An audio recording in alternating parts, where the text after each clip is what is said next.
امام زرقانی نے یہ بڑا خوبصورت واقعہ لکھا کہ جب مدنی دور تھا تو حضور کبھی کبھی سیر کرنے کے لیے باہر تشریف لے جاتے، تو حضور ایک وادی میں تشریف لے گئے تو وہاں ایک قافلے نے پڑاؤ کیا تھا، اس کا نام ہے وفد طارق نامی شخص تھا، وہ وفد لے کر وہاں سے گزر رہا تھا تو پڑاؤ کیا تھا اور ان کے اونٹ چراگاہ میں چر رہے تھے، تو ایک سرخ رنگ کا اونٹ حضور کو پسند آ گیا۔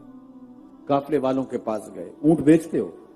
انہوں نے بیچنا تھا یہ نہیں، حضور نے پوچھا تو بے سختہ کہہ دیا ہاں بیچتے ہیں۔ کتنے کا؟ اتنے کا، سودا طے ہو گیا۔ فرمایا تاجرانہ غرض سے تو آیا نہیں، میں تو سیر کرتا ہوا باہر نکلا اور تمہارا اونٹ اچانک پسند آ گیا، تو اگر تم مجھے اونٹ دے دو تو میں اپنے شہر جا کے اس کی قیمتوں میں بھیج دیتا ہوں۔ انہوں نے کہا ہمیں قبول ہے۔ حضور نے اونٹ لیا، پکڑا، چل دیے۔ جب تک حضور نظر آتے رہے وہ کھڑے حضور کو دیکھتے رہے، جب نظروں سے اوجھل ہو گئے تو دل پہ ہاتھ رکھ کے کھڑے ہو گئے۔ تھوڑی دیر کے بعد سکتے سے باہر آئے تو ایک دوسرے سے پوچھنے لگے یار تم میں سے اسے کوئی جانتا ہے؟ انہوں نے کہا ہم تو نہیں جانتے۔ تو کہا یار عجیب آدمی ہو، ایک شخص آیا اونٹ لے گیا اور اونٹ بھی ادھار، اور تم اسے جانتے بھی نہیں۔ جب آپ کسی سے نقد سودا لیتے ہیں تو اس کا عطا پتہ پوچھنے کی آپ کو ضرورت نہیں ہوتی، اور آپ اگر کسی کو ادھار دیتے ہیں یا تو آپ اسے جانتے ہوتے ہیں یا درمیان میں کوئی ضامن ہوتا ہے یا کچھ چیز وہ گروی رکھتا ہے۔ تو کہا ایک شخص آیا اسے تم جانتے نہیں اور اونٹ بھی قیمتی لے گیا، نہ کسی نے اس کا پتہ پوچھا، نہ کسی نے کوئی ضامن دیا، نہ کوئی درمیان میں کوئی شے گروی رکھی۔ یار سب کی عقل پہ پردہ آ گیا، وہ آیا اور اپنے حسن کا جادو جگا کے اونٹ ہتھیا کے لے گیا۔ ایک بولا یار جب وہ باتیں کرتا تھا منہ سے پھول جھڑتے تھے، میں تو اسی منظر کو دیکھتا رہا۔ اذا تکلم رویا کالنور یخرج من بین ثنایاہ۔ دوسرا بولا یار جب وہ مسکراتا تھا نا سامنے والے پہاڑوں پہ عکس پڑتا تھا۔ اذا تکلم اذا ضحک کاد یتلالع فی الجدر۔ تیسرا بولا یار میں تو اس کی زلفوں کے پیچ و تاب میں کھو گیا۔ ایک بولا میں تو اس کی آنکھیں ہی دیکھتا رہ گیا، کیا خوب سجن دیاں اکھیاں نے، کیا خوب سجن دیاں اکھیاں نے، جویں پر کے سرائیاں رکھیاں نے۔ تو اجے میرا یار نہیں ڈٹھا جنوں ویکھ کے چند شرم آوے، ادھی راتی دن چڑھ جاوے جیو رخ تو نقاب اٹھاوے، تے جیو نکلے سیر کرن نو سارا گلشن سیس نواوے اتے دھرتی لف لف جاوے، جے ہاتھ پھلاں وچ رکھدا ہاتھ پھلاں تو ود جاوے، توبہ توبہ حسن سجن دا چال نہ چلی جاوے، بجلی ڈردی لشک نہ مارے متا بے ادبی ہو جاوے، جے او کھولے پیچ زلف دے اتے راہی راہ پل جاوے، علم خدا نے اینا دتا عقلاں وچ نہ آوے، عقل خدا نے اینی دتی علماں وچ نہ آوے، کی اعجاز نظر وچ او دی جو آوے وک جاوے، خلق او دے نے مول لئی دنیا کوئی ودلائی جان بچاوے، آزم ایڈا سونا ماہی سانو کدرے نظر نہ آوے۔ یار عجیب بات ہے، اس کے حسن کا جادو ایسا چلا کہ تمہیں ہوش ہی نہ رہی۔ اور میرے امام بولے بلبل نے گل ان کو کہا، بلبل نے گل ان کو، بلبل کی انتہائی پرواز تو یہی ہے کسی کو پھول کہہ دے، وہ پھول سے آگے تو سوچ بھی نہیں سکتی، اس نے بھی پھول کہہ دیا۔ بلبل نے گل ان کو کہا، کمری نے سروے جاں فضا، حیرت نے جھنجھلا کر کہا یہ بھی نہیں وہ بھی نہیں، خورشید تھا کس زور پر کیا بھڑ کے چمکا تھا کمر، بے پردہ جب وہ رخ ہوا یہ بھی نہیں وہ بھی نہیں۔ کہا یار ایک شخص آیا اور اونٹ لے گیا اور تم نے اس کا پتہ بھی نہیں پوچھا، اور وہ اپنے حسن کا جادو جگا کے قیمتی اونٹ ہتھیا کے لے گیا۔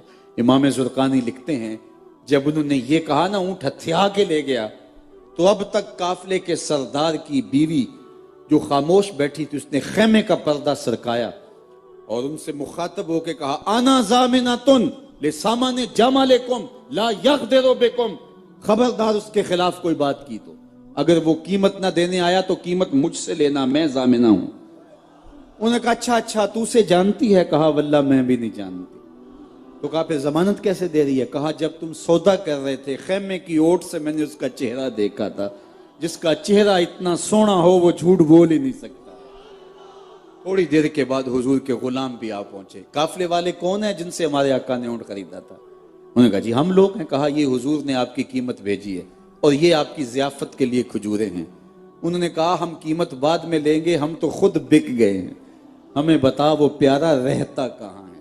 تو نے کہا وہ کھجوروں کا جھنڈ دکھائی دے رہا ہے, یہ نخلستان مدینہ, یہی اس پیارے کا ڈیرا ہے. امام زرقانی لکھتے ہیں سارا قبیلہ اٹھا اور جا کے حضور کے قدموں میں بیٹھ گیا. تیری تک کے اداواں میں مرید ہو گئی. تو چہرہ ہی ایسا تھا, جمال ہی ایسا تھا, حسن ہی ایسا دیا جو دیکھنے والے دیکھتے تو پکار اٹھتے, دیکھنے والے کہاں کرتے ہیں اللہ اللہ, یاد آتا ہے خدا دیکھ کے صورت. تو کہا دوہا سے مراد رخ زیبا ہے اور لیل سے مراد زلف عنبری ہے. اللہ اکبر. چہرے کا جمال تو چہرے کا جمال, پھر زلفوں کا جمال. اللہ اکبر. حضور کی مبارک زلفیں. مجھے آتش کا یہاں ایک شعر یاد آیا. آپ اہل ادب ہیں, ذرا اس کی لطافتیں دیکھیے اور کتنا کمال جو ہے وہ رنگ ہے اور کتنی خوبصورتی کے ساتھ مضمون کو بیان کر دیا گیا. آقا کریم کی زلفیں نصف کان سے لے کر کے مبارک کندھوں تک تھی. یضرب منکبہ ہے, حدیث میں آتا ہے کہ کبھی کبھی حضور کی مبارک زلفیں کندھوں کو چوم لیا کرتی تھی. سیاہ گھنی زلفیں ہلکا سا خم لیے ہوئے, اور آقا کریم علیہ الصلوۃ والسلام کی مبارک گردن جس طرح چاندی کی سراہی ہوتی ہے, اور کالی زلفوں کے اوٹ سے جب حضور کی مبارک گردن نظر آتی تھی تو آتش کا ذرا انداز یہاں دیکھیے. عرق آلودہ گردن زیر کاکل یوں دمکتی ہے. ذرا اس کا شعر کا جمال دیکھیے اور پھر رخ مصطفیٰ کا تصور کیجئے, اور سیاہ گھنی زلفوں کی اوٹ سے حضور کی مبارک گردن کی چمکتی ہوئی کیفیات کو اپنی روحوں میں سمو لیجئے. عرق آلودہ گردن زیر کاکل یوں دمکتی ہے, اندھیری رات ہے برسات ہے بجلی چمکتی ہے. عرق آلودہ گردن زیر کاکل یوں دمکتی ہے, اندھیری رات ہے برسات ہے بجلی چمکتی. تو حضور کی خمدار زلفیں. اللہ اکبر. اچھا میں یہاں یہ بھی کہنا چاہوں گا کہ شاعر کا جی تو چاہتا ہے کہ زلفوں کو شب کہا جائے, اور شاعر محبوب کی زلفوں کو شب اور چہرے کو چراغ کہتے آئے ہیں. حافظ شیرازی کا ایک شعر ہے, بفروغ چہرائے زلفت رہے دل زند ہما شب, چے دلاورست دزدے کے بشب چراغ دارد. کہتا ہے کہ سیاہ رات کے اندر چہرے کا چراغ جلا کے لوگوں کے دل لوٹ رہا ہے. کتنا بہادر ہے کہ چراغ جلا کے لوٹ رہا ہے.